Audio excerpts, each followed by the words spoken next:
ये कैसे कह रहे हैं कि कलयुग खत्म हो चुका है? जो लोग चुपचाप के गलत काम करते हैं, भगवान ने एक कैमरा भी लगाया बेटा। मनुष्य लोग कामना वासना में डूब रहे हैं, झूठ बात कर रहे हैं, उपद्रवग्रस्त, चोरी लुंठन में लोग। तब नारद महामुनि बोले, माँ अभी दारुण कलयुग चल रहा है, मैं देख रहा हूँ।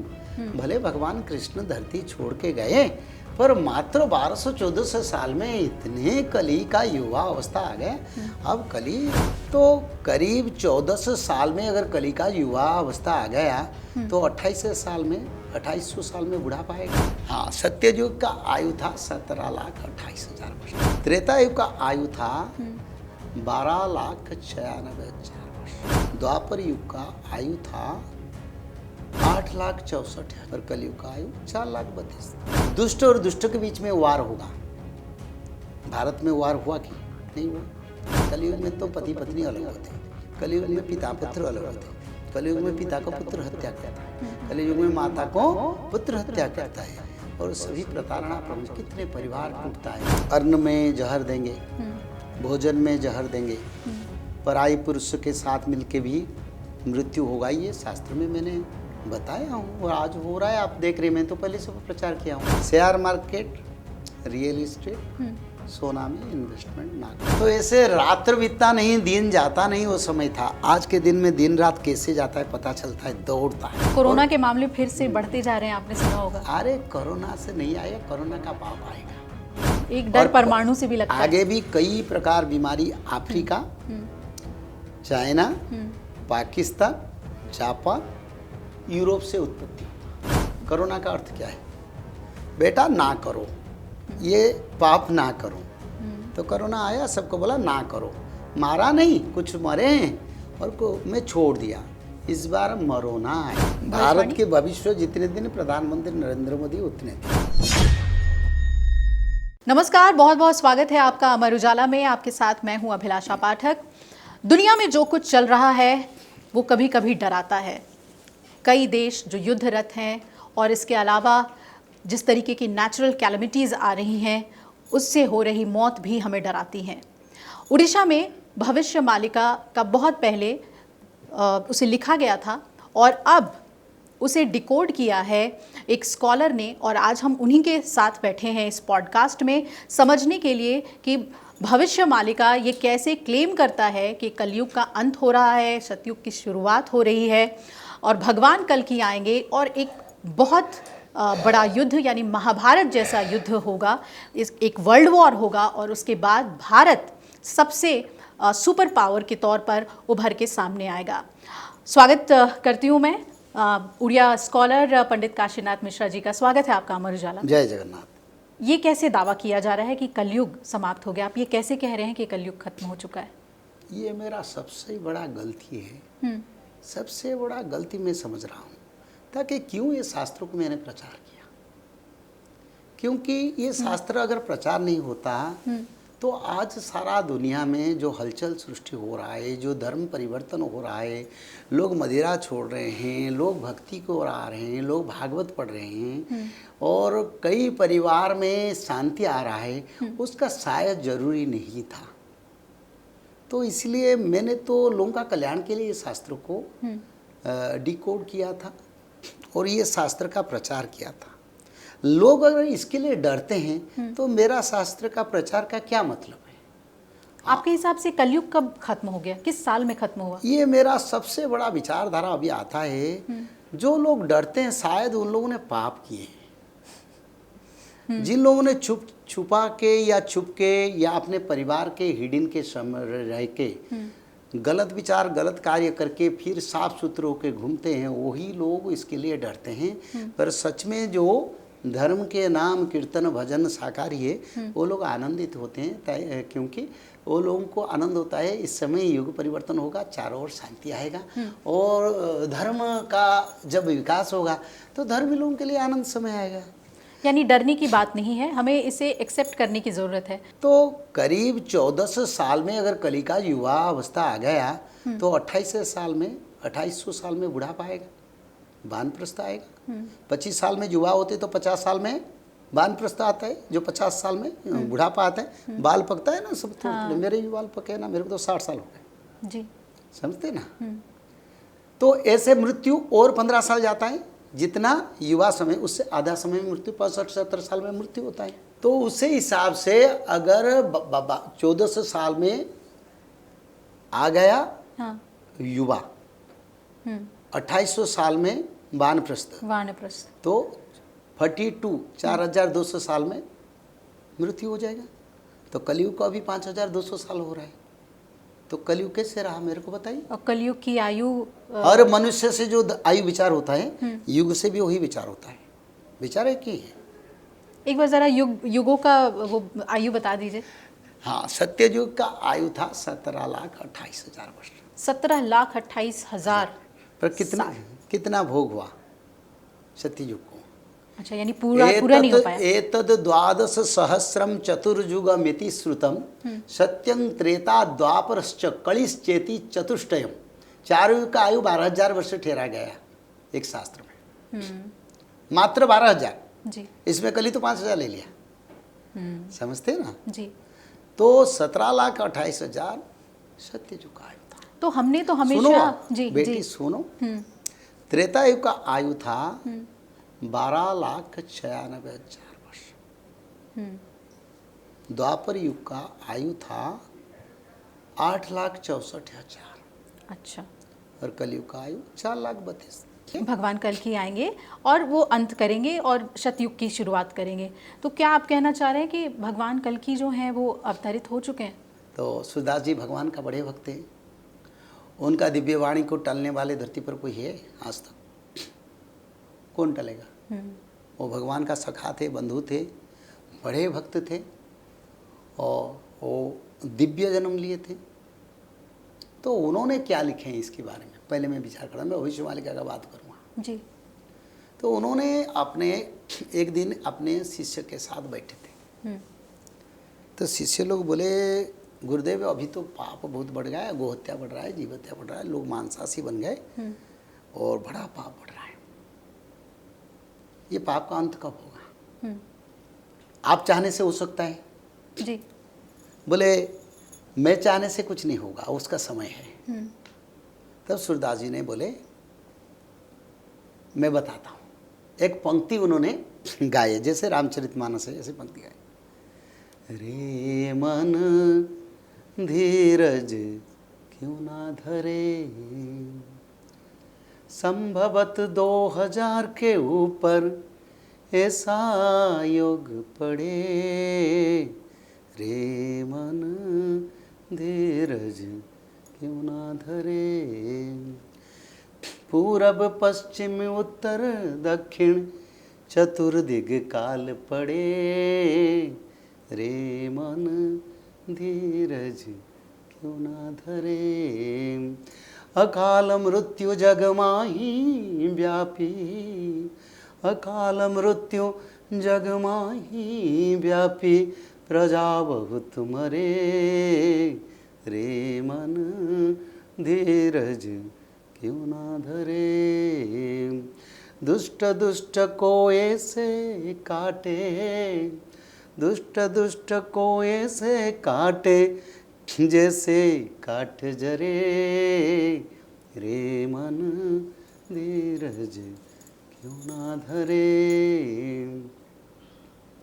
स्वर्ण फूल पृथ्वी पर फूले, धर्म की बेल परे। रे मन धीरज क्यों ना धरे, सहस्र वर्ष तक सत्य युग बीते, पुनि जगदीशा फिरे। रे मन धीरज क्यों ना धरे। उन्होंने ये पंक्ति को गाया। तो पंक्ति में क्या अर्थ है? बोले संभवतः 2000 के बाद सत्ययुग आगमन होगा। तो अभी कौन सा मसीहा बताइए? हाँ, 2000 तो हम 2026 चल रहे हैं। 2026 हो गया, उन्होंने बोले थे 2000 के बाद होगा। हाँ। तो उनका वाणी क्या मिथ्या है? कभी मिथ्या नहीं कर सकते, क्योंकि सज्जनों का वाणी कभी गलत नहीं होता। और उन्होंने वाणी खुद नहीं बोले हैं, भगवान ने उनको बताए तब तो बोले हैं। मन गढ़ा करते हैं कौन? पाखंड लोग। भक्त तो भगवान का वाणी प्रचार करता है। बोले संभवतः 2000 के बाद ऐसे योग पढ़े, पूर्व पश्चिम उत्तर दिक दक्षिण चतुर्दिक काल पड़े। चतुर्दिक में आज वार हो रहा है ना। हाँ। और क्या होगा? न दुष्ट दुष्ट को ऐसे काटे जैसे काट जरे। दुष्ट और दुष्ट के बीच में वार होगा। भारत में वार हुआ कि नहीं हुआ? पर जो देश में ज़्यादा गोहत्या होता है उस देश में होता है ना अलग देश में होता है? नहीं होता है।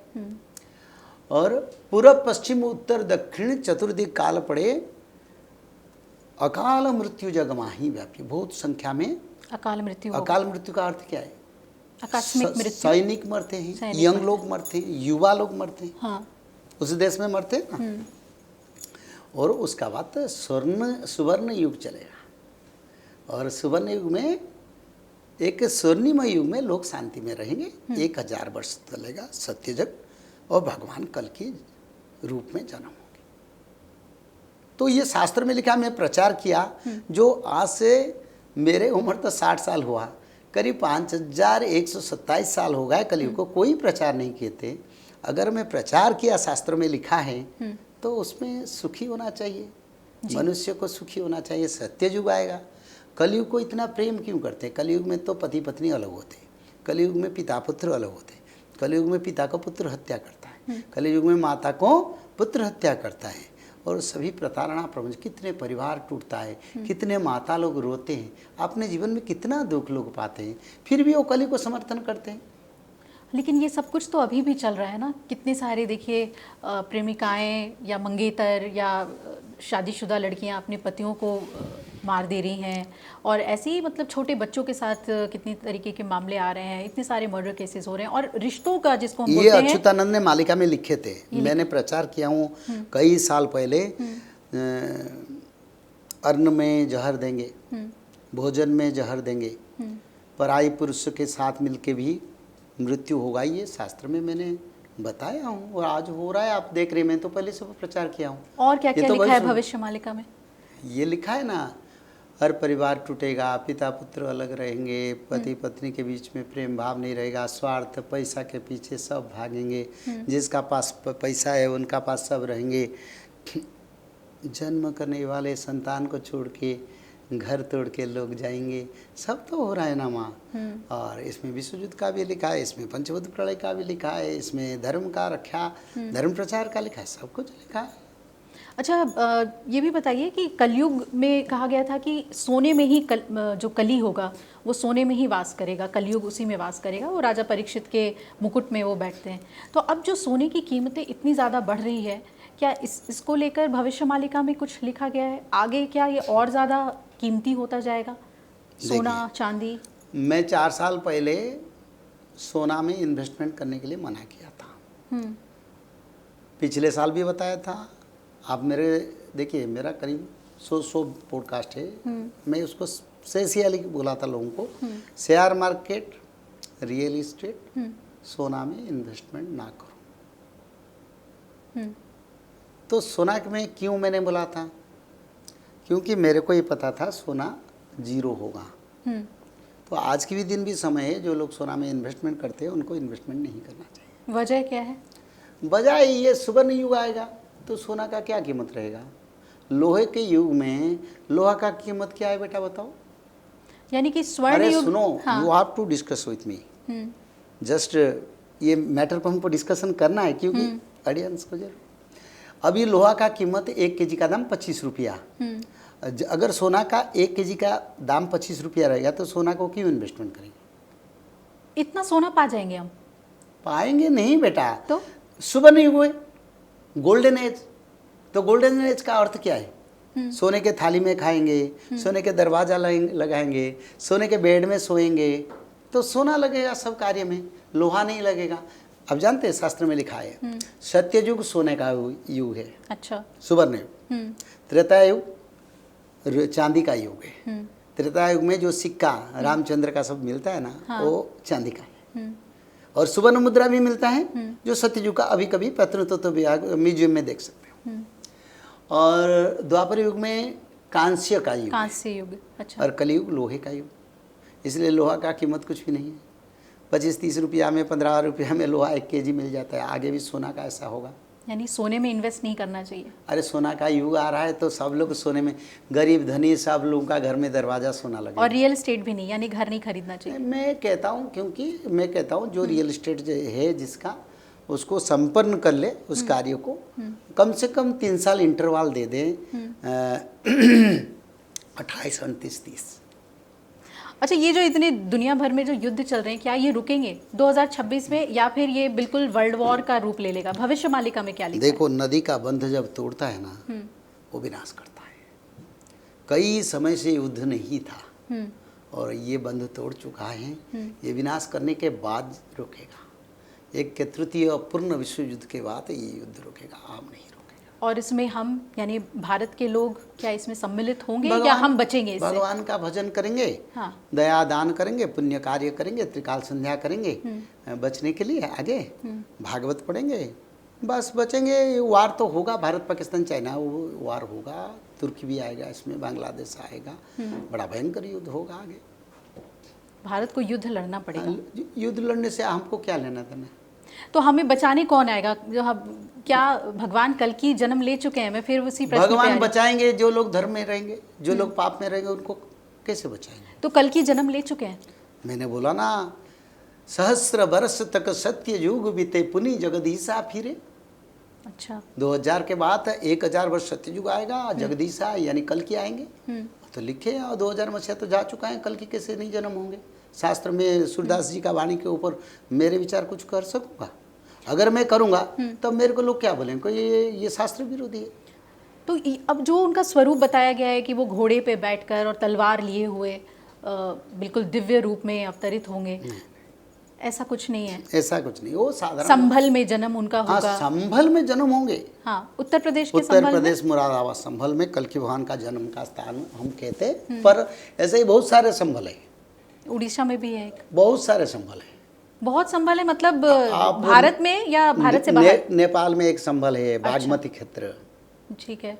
एक हिमालय कल्पग्राम है, वो भी संभल है। एक संभल है जो संभल चाइना में आता है, गोबी डेजर्ट है। अच्छा। एक संभल है जो जन्म स्थान कल्कि के हम कहते हैं, बार बार हम कहते हैं संभल में, उत्तर प्रदेश मुरादाबाद संभल में कल्कि भगवान के लीला और जन्म का क्षेत्र है, वो भी क्षेत्र है। और दूसरा उड़ीसा में एक संबलपुर है। पर संबल का बात आता है, संबलपुर को कैसे हम ले सकते हैं? तो कुछ तो भविष्य मालिका में बताया गया होगा कि भगवान कब अवतरित होंगे। जिस समय 5000 वर्ष कलयुग को बीत जाएगा तब कल के अवतार होंगे, और जिसको युग संध्या समय कहते हैं उस समय कल के अवतार होंगे। अभी 5127 साल हो रहा है और कल के अवतार हो चुके हैं। उन्होंने बोले कल के अवतार के बारे में, धरती पर कोई संतान ऐसे जन्म नहीं हुआ जो इसके ऊपर विचार करेगा, इसके ऊपर, इस शास्त्र के ऊपर विचार करेगा। अच्छा। और वो सत्य है, क्योंकि उनकी हर वाणी सत्य सत्य पुनः सत्य से प्रमाण हो चुका है। कई सौ इंस्टांस भविष्यवाणी का आप निकालिए, उसको बोलेंगे, उसका प्रमाण रखूंगा, क्या लिखा है, क्या हुआ है। अच्छा, आपके भविष्य मालिका के जो भविष्यवाणियां हैं उसमें मेरा ये भी भविष्य मालिका नहीं है, आपकी पुस्तक पंचसखाओं का है जी, आपकी पुस्तक से ये भी भविष्यवाणी है कि जो जनसंख्या है पूरे विश्व का, वो बहुत कम जनसंख्या हो जाएगी। उसके बारे में क्या कहना है? मतलब लिखे हैं अच्युतानंद जी ने लिखे, टोटल मानो 100 है। हाँ। उनको 75 चल गया, 25 रहा। अच्छा। और 25% से अवशेष % रहेगा।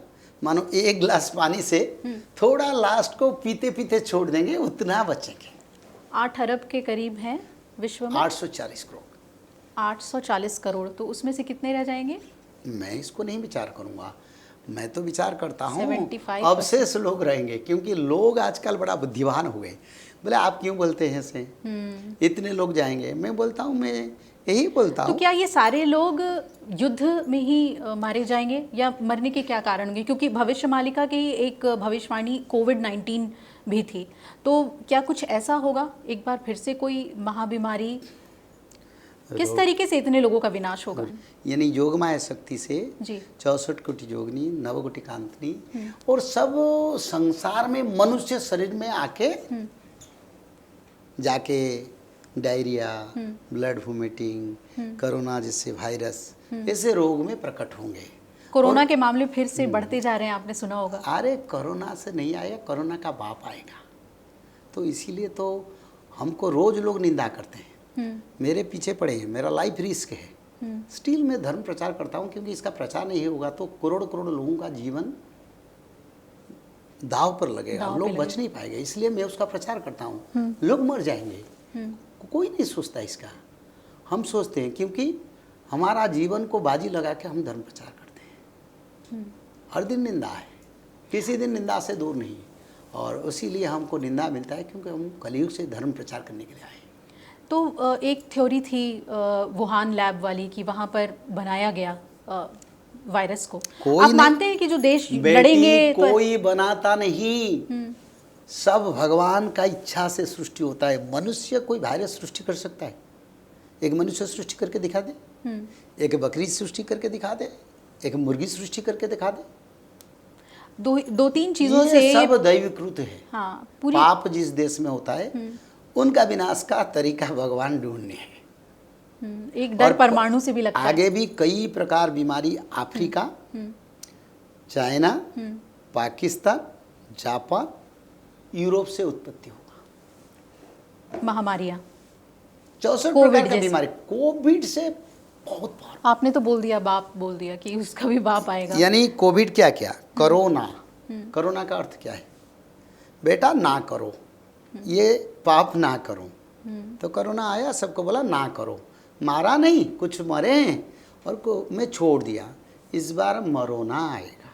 अरे अच्छा, बहुत जिसको बीमारी होगा ना दवाई काम करेगा, ना इलाज काम करेगा, ना बड़े पैसा काम करेगा, पर त्रिकाल संध्या जो करेंगे इस बीमारी से लोगों का रक्षा होगा।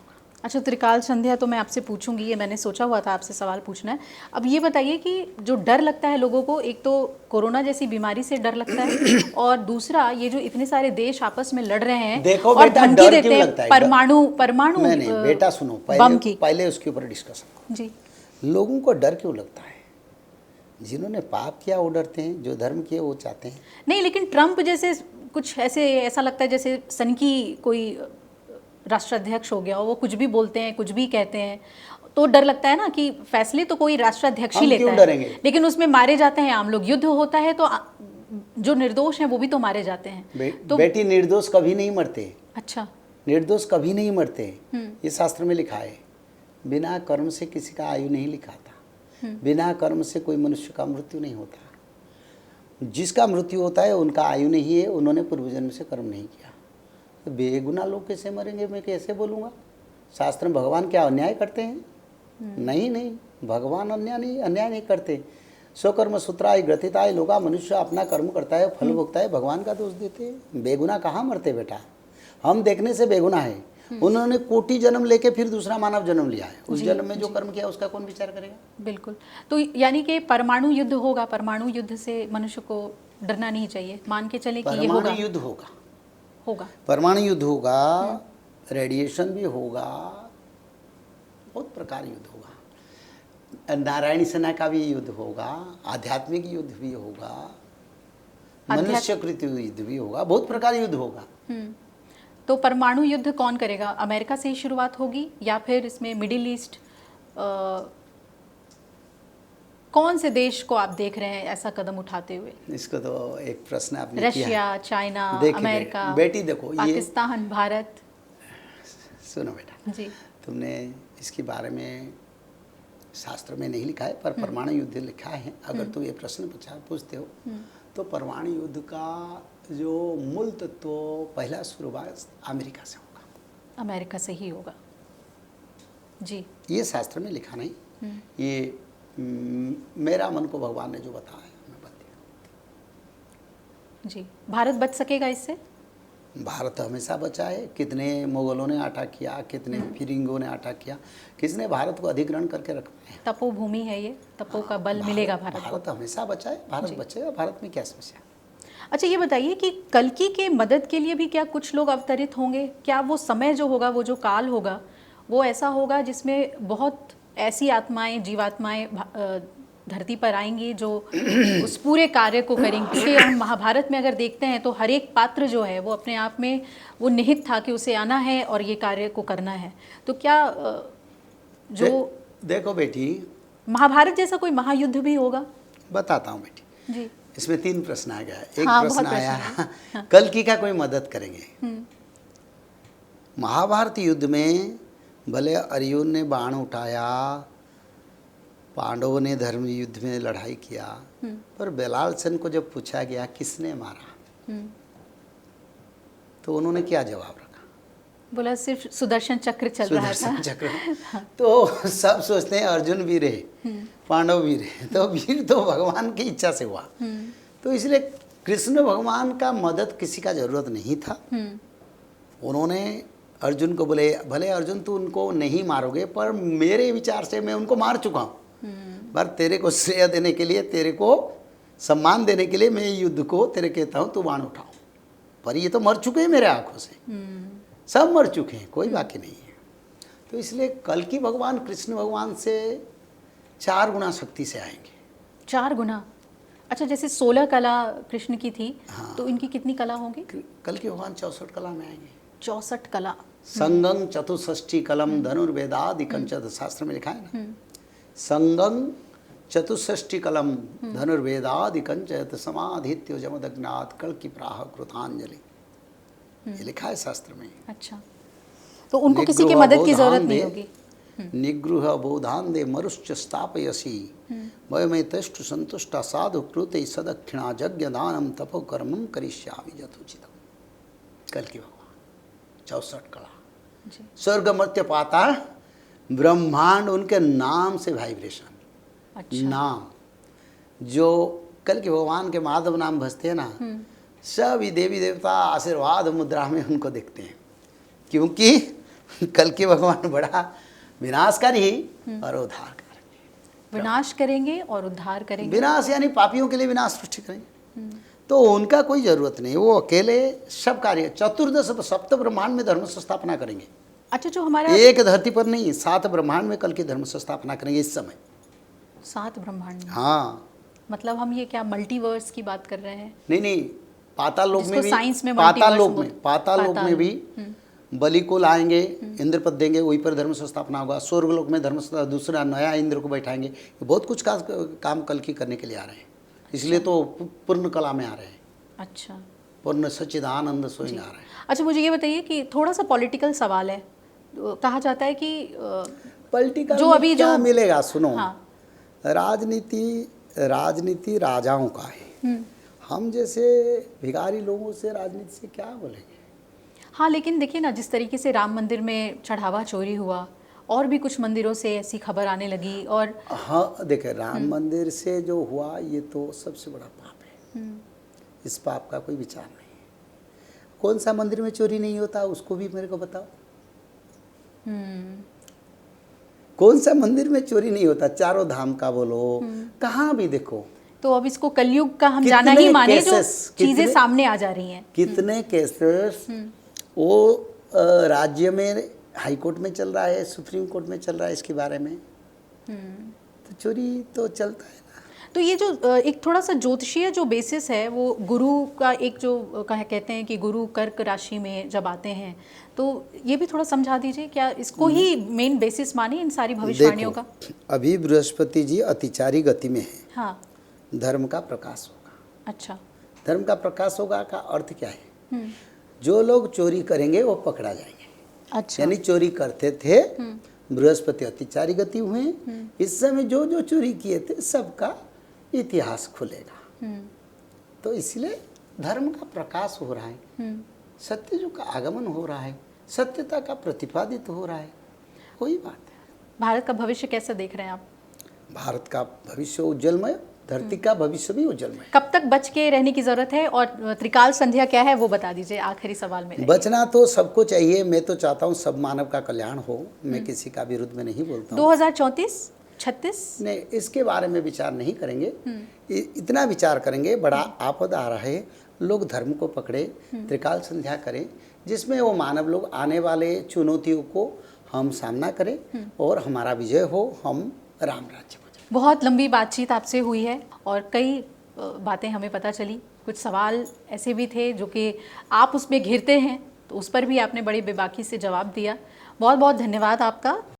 अगर आप ये वीडियो YouTube पर देख रहे हैं तो हमारे चैनल को सब्सक्राइब कर बेल आइकन दबाएं और Facebook पर देख रहे हैं तो हमारे पेज को लाइक करें।